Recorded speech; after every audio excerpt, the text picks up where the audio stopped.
দিন শেষে হয়তো ম্যাচের স্কোর কার্ড বলবে অল্পের জন্য হেরেছে নেদারল্যান্ডস, তবে বাস্তবতা হচ্ছে পুরোটা সময় জুড়েই ম্যাচের লাগাম ছিল ভারতের হাতে। 17 রানের জয় তারা তুলে নিয়েছে রীতিমতো হেসে খেলে। যদিও 0 রানে অভিষেক শর্মার তৃতীয় দফা প্রস্থান ভারতের জন্য দুশ্চিন্তা বাড়িয়েছে। সোজা সাপটা নিয়ম রক্ষার ম্যাচ, ভারত ব্যাটিং করার সিদ্ধান্ত নিল টসে জিতে।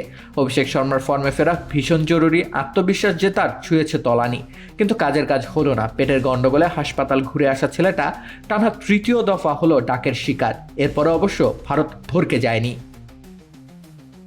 কিন্তু ইনফ্রম ঈশান কিশন দ্রুত ফেরার পর একটু ইনিংস বিল্ড আপের চিন্তায় মগ্ন হয়ে পড়েন অধিনায়ক সূর্যকুমার যাদব ও তিলক ভার্মা।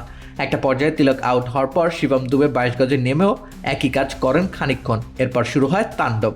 মাত্র 25 বলে 50 রান তুলে ফেলেন তিনি, 31 বলে করেন 66।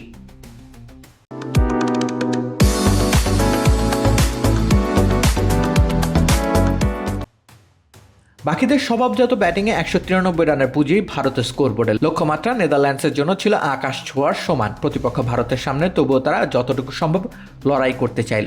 ভাবনার শুরুটা হয় স্লথ গতির ওপেনিং জুটি দিয়ে। এক নোয়া ক্রোয়েস ছাড়া আর কোনো ব্যাটারি দুর্ধর্ষ কিছু করে যেতে পারেননি।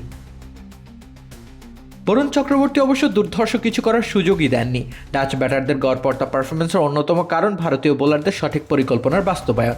তাতে করে 7 উইকেট হারিয়ে 176 অবধি পৌঁছায় ডাচদের সংগ্রহ।